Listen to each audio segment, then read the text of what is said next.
Velkommen til en Innovation Camp, hvor 50 studerende fra 3 forskellige studieretninger er proppet ind i en bus i Odense, kørt til Svendborg, lukket ud i en virksomhed, som har 3 forskellige steder, den skal jeg generere idéer til.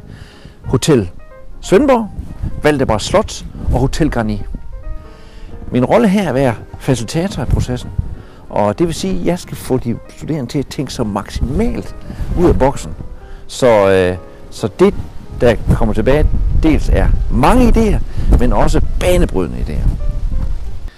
Først kommer de studerende på en rundvisning, og de kører først til det lidt unikke Valdemar Slot, som er både romantisk og spektakulært, og ligger lige midt i det sydfynske øhav.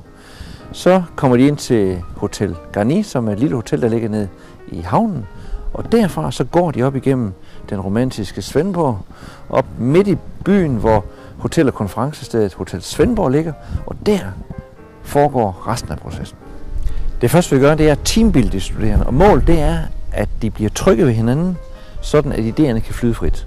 Og til det bruger vi en hel masse forskellige øvelser, som er sådan nogle kreative træningsøvelser.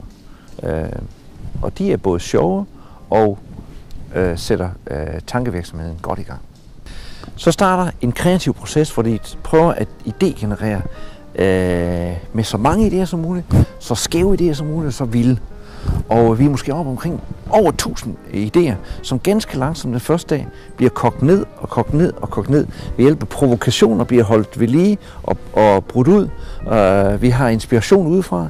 Vi har idémarked, hvor de prøver at sælge det. Og vi har nogle ressourcepersoner, der er rundt og ligesom og feedbacker på idéerne.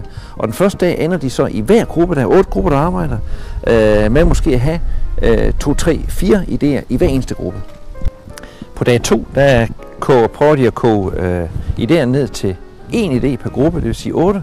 Og til sidst så præsenterer de for et panel bestående af byens turistchef, byens borgmester, koncerndirektøren og hoteldirektøren.